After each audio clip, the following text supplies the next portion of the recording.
Hi, welcome to Mind and Body Wellness, a television show where we talk about the health of your mind, body, and spirit, where we interview a variety of guests from the mainstream to the alternative. I'm your host, Clovis Colley, and today in the studio I have I'm really excited about this interview. My guest is Stitch from Guardians of the Children. Tell us about who Guardians of the Children are. We're a nonprofit organization that is an international organization. And what we do is we adopt abused children into our program, and we mentor them until they're 18 years old and empower them to finish school and to break the cycle of abuse. And you're like a motorcycle club. We're a motorcycle organization, yes. Motorcycle organization. And I think everybody maybe has caught a glimpse of this on Facebook. There was a video that went around for a while that was kind of showcasing bikers rallying around children and helping them, supporting them, maybe going to court or things that they had to go through. Yes. Now, how do you find the children to help? How do you get together? How does that meeting happen? Well, there's CPS, the police department, the community, different organizations will refer us. Or sometimes the parents even call, or the grandparents calls, that if they have custody of the children and they have found our flyer or our card, or somebody's referred them to get a hold of us. If they have a scared child that has to go to court, or a child that is just scared from have lived through abuse, they'll call us to ask if we will come and talk with their child and see if we can help them. I see. And you have a long story, or quite a story, about how you came to be part of this organization, and it was because you were abused as a child on up. Yes. Into adulthood. Yes, ever since I can remember. Okay. Now, as an adult, and we talked a little bit before the show, you took your children to get some help, and they looked at you and basically said, you need some help. Yes. And you of course you knew you didn't feel good, but they kind of brought some things to light for you, is that correct? Oh, I knew I was damaged, and I had sought counselors for years to try to help me. And I even seen a psychologist at one time, and they misdiagnosed me because I'm one that studies everything and want to know that that's the truth. And this counselor that was seeing my children said, so when are you making an appointment? And I said, why? And she said, because you have complex PTSD. And I said, you think so? And she said, I know. Well, then I went home and I studied it, and she was telling the truth. I knew that she knew what she was talking about. So you went and looked at complex PTSD, and you're going down the checklist, this is me, this is me, this is me. Do you remember a couple of things that really stood out for you? Flashbacks.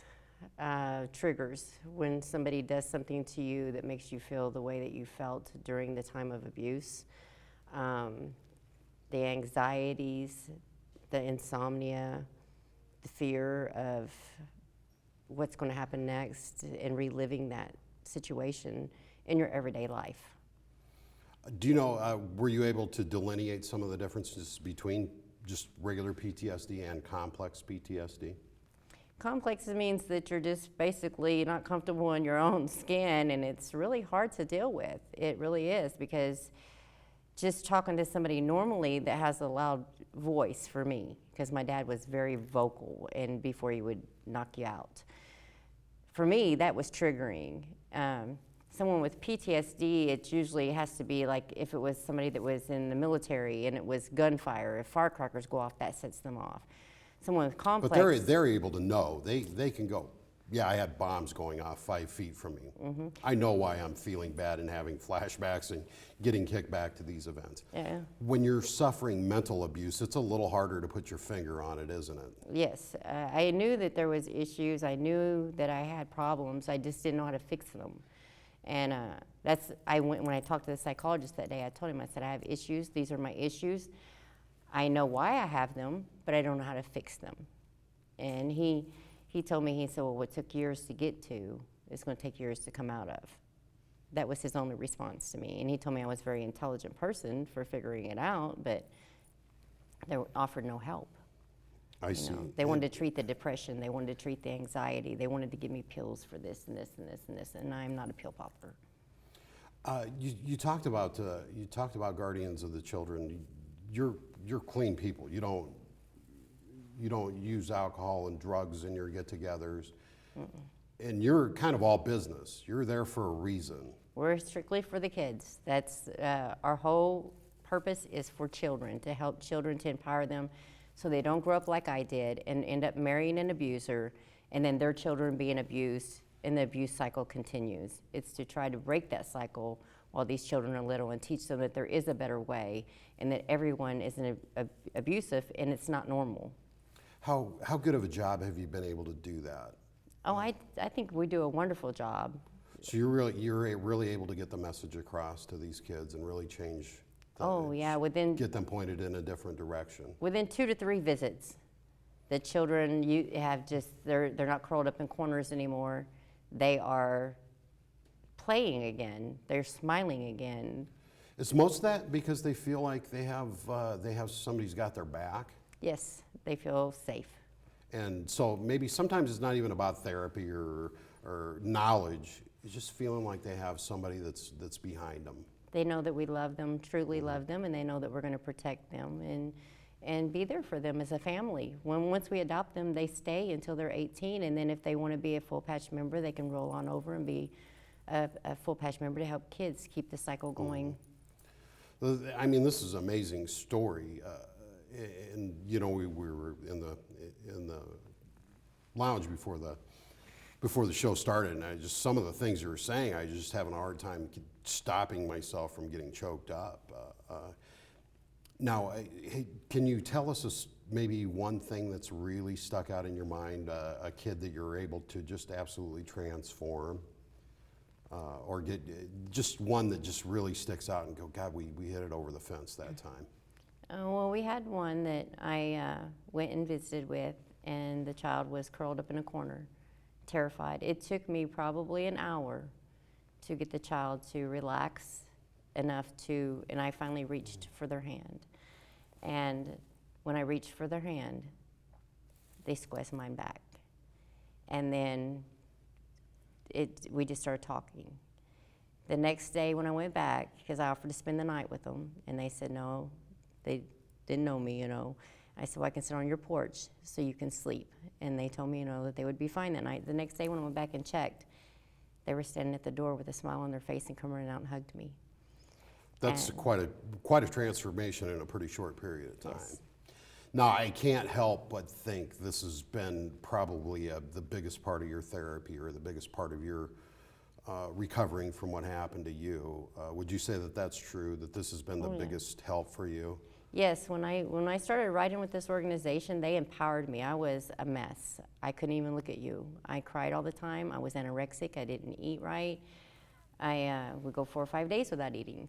I'm now 135 pounds, and I eat every day. And they empowered me. And when I help these children that I see that are living the same kind of life I lived, and I can see that they come back from it with our love, that re-empowers you every day to just reach for that next one, just to help that next child. I think some people might think it's a little trite, when they say love conquers all, but I think it does. It's I the really truth. think that it does. It does.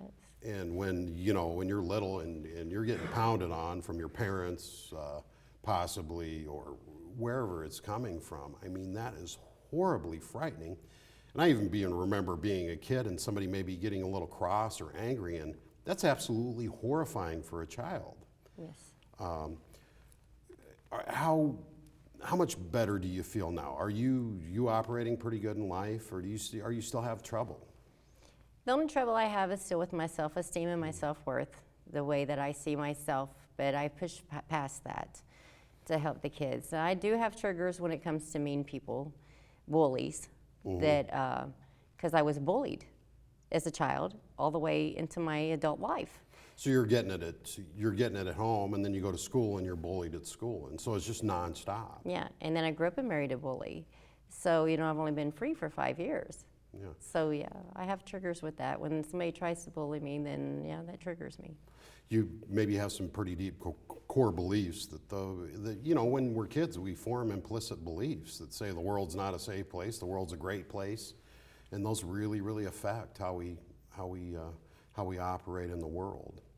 You know, it was kind of almost, when I was hearing about how you connected with Guardians of the Children, it almost sounded like a little bit of a miracle, or as some people put it, a God thing.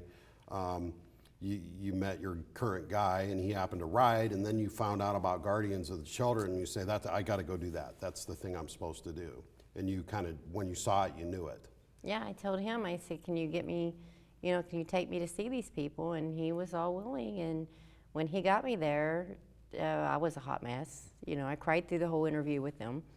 But that didn't deter them. They just loved me more and offered to bring us right into their chapter and love us through it. And, you know, he's just like today, I said, I want to come here. He just jumps on the bike, let's go. I mean, you know, he tries to help me in every way he can, and so does everybody else. It's a family. I never had a family, and I'm going to tell you, when it comes to family, family is not always blood. It's who we choose. Just like you sitting there. If we meet tomorrow, you know, and we sit and visit, we form a bond and we become family.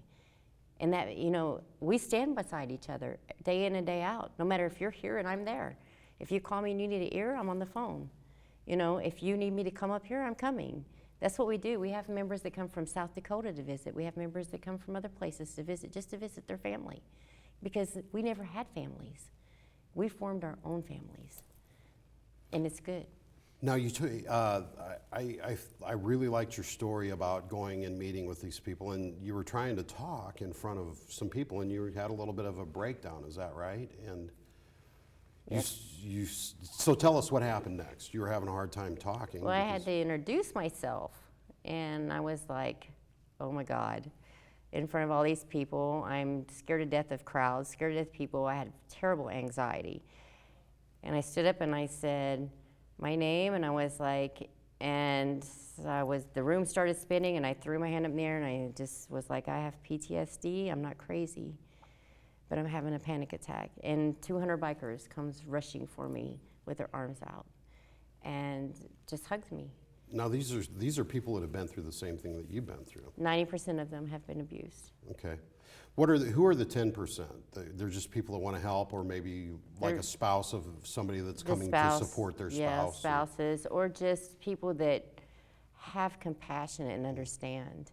Some, you know, it does. You don't have to be abused to stand up, to know what is right and what's wrong, and to stand up for people. You don't have. I would hope so. Yeah, you don't have to be abused to have compassion. I tell everybody, just because you weren't abused doesn't mean that you can't have compassion for others that were. You know, this is something we live with for the rest of our lives. What is done to a child, they never get over. Do they learn to live with it? Yes, we do. But it haunts us forever. Sure. Every day in our trust issues, big trust issues. You know, self-esteem, self-worth. It takes a lot of love and empowerment of people coming together to make someone feel like that they're worth it. You know, you are worth something. I do love you. We can do this. Don't just leave them in the situation to, you know, just to sit there and think that nobody cares. What really kind of irks me about some of these abusive situations is the abuser often is somebody who is very charming in public and Narcissist. Yeah, they're narcissistic abuse, narcissistic personality disorder, narcissistic abusers. They go out and they're so beautiful out in the community, and everybody loves them so much, and they go home and they beat their kids. And they beat their spouses. So you find it in male and female. My father was a narcissist, but my mother was also. They were both alcoholics, and what one didn't do, the other did. And I see it every day in the adult life, men that are abused. And a lot of times, the men that are abused don't abuse their wives, but nobody will believe them because their wives weigh 90 pounds and they're big guys. And it's like with me, you know, when I was abused, nobody believed my dad was an abuser at home. Even though he beat the crap out of everybody in the public, he was a good father. I'm like, really? Mm-hmm. Nobody believed it, even when we had bruises. Nobody believed that he did it. You know, it's like, when CPS was called on my dad, I was in the 8th grade the first time, 7th or 8th grade. They came to the school, and I wouldn't talk to him because my dad always told me he would kill me, throw my dead body in a well, and I'd never be found if I ever told anybody what went on in our home. They left there, told me they were going to my dad, and I told them not to. They did anyway. When I walked in that door that day, he went ballistic. I said, I did not call them, Dad. I promise, I swear to God, I was scared to death. I told you I will kill you and throw you in a well, and nobody will ever find your body again. If they ever show up at my door again, I ain't even going to talk to you about it.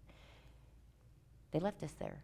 I was covered in bruises down my legs, and they seen them at the school in shorts that day. Where do they think I got him? He said he didn't do it. I wouldn't talk to him. They left me in that situation. So these are, they really dropped the ball on this. And I'm speechless. Now this would have been, what, 30 years ago? Yeah, the system still is not, the system still fails the kids every day. The system, it's just, it needs some repairs. It fails every day, but we're not going to fail them. We're going to love those kids through it. Right. Now you went to the Guardians as an adult, so you don't have to be a kid. No. So the Guardians will take care of you and help you if you through things if you've. Well, I was we had a bike, so we were wanting to join. Okay. And stuff, because that's one of the, well, with our chapter, we have supporters that don't ride bikes. But I reach out to everybody, myself. They reached out to me, but we had a bike and we were wanting to join. But me, myself, I don't care if they're a guardian, if they're not a guardian. If they need my help, I'm going to do everything I can. Sure. The bikes are secondary. Yes. I can, I know you a little bit now, and I know you're all about business. I'm all about love, all about the world needs to change, and the only way we can change is by example of what we give. Sure. Can we break the cycle of this? I think so. The cycle of the abuse? I think so, one person at a time, one child at a time. We have to remove the children from the abusive situation. We have to empower the children to feel safe and to feel like they matter and their voice matters. That's where the cycle's going to break. If we leave them in this situation and society does not recognize their abuse and tries to hush it like they did when we were little, then they're going to grow up and they're either going to be an abuser or they're going to marry an abuser. It's a vicious cycle. I've seen it over and over and again. I married an abuser.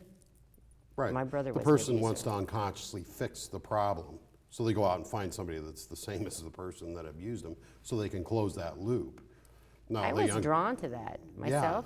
It was like the bad boy syndrome. Well, plus you'd feel like you have no self-worth, so you don't. Well, it's like when, somebody that's treating you well, it's too foreign, it's strange, it's odd. When somebody tell you that they loved you, you was like, which way are we going? You just followed the crowd. Which way are we going? Because they said I love you, and my life was a whirlwind, a tornado. Right.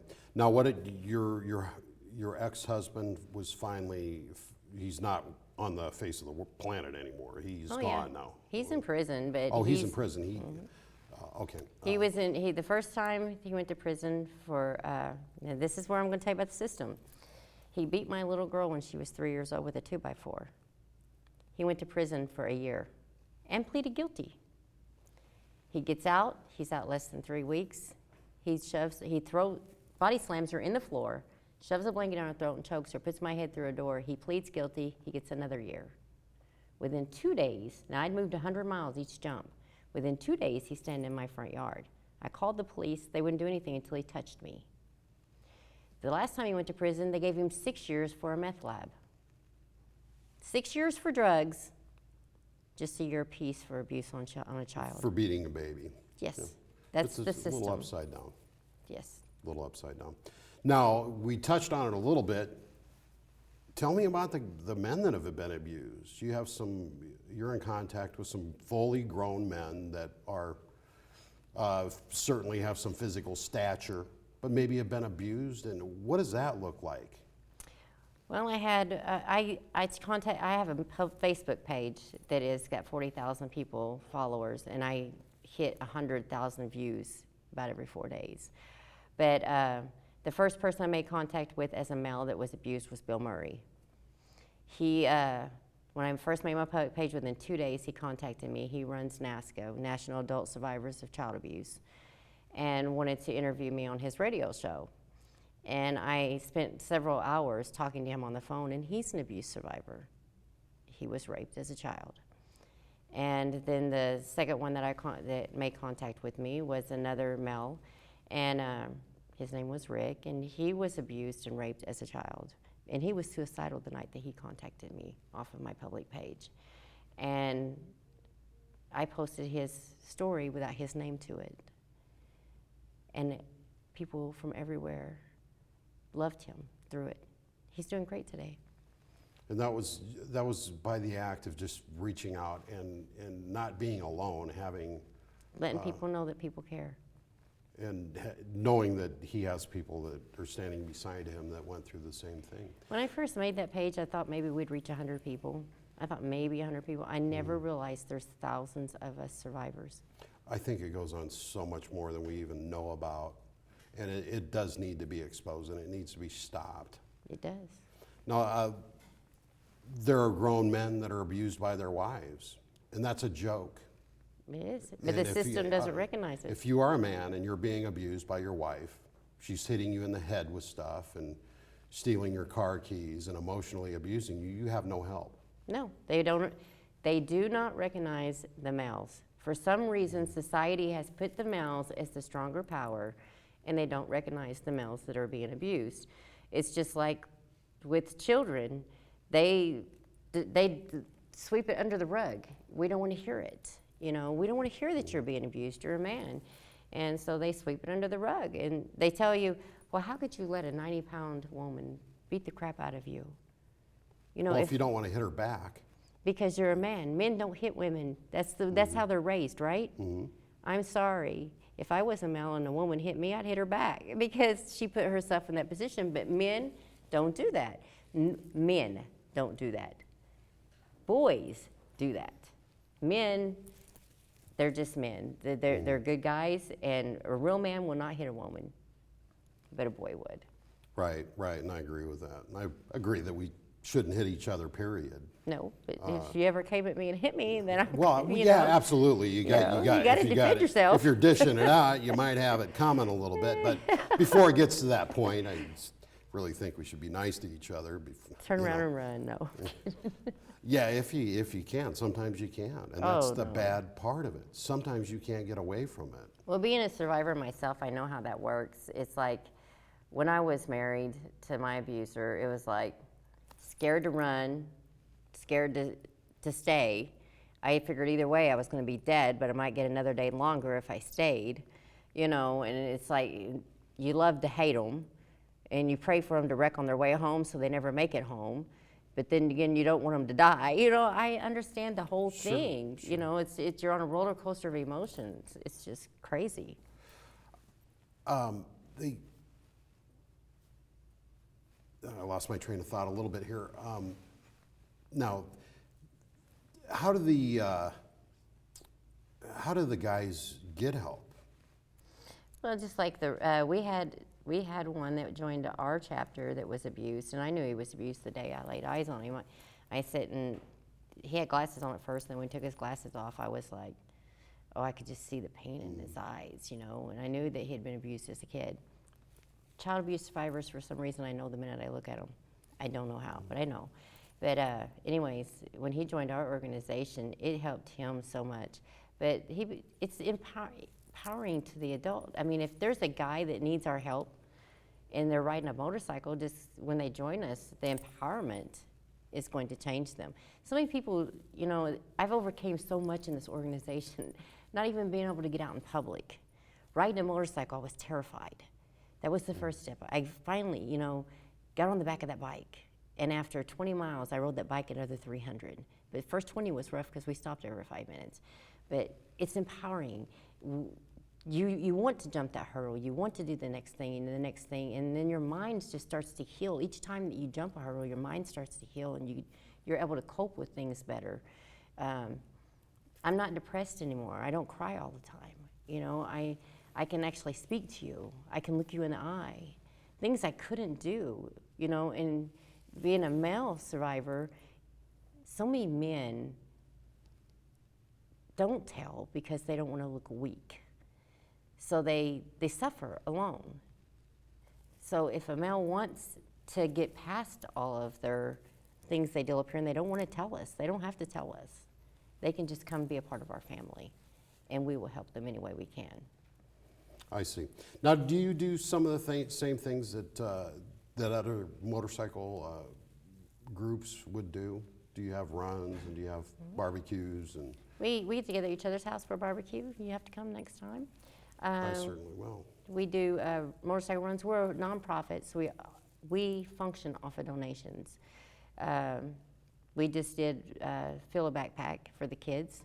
We fill the backpacks for school. We do things for the kids. That's where all the money goes, is to the kids in our community that are, you know, in our program. So anytime that we do anything, I share flyers all over Facebook and everywhere and try to get the community involved. I see. We're under 2 minutes. Tell us something that you haven't got to say that you would like to say.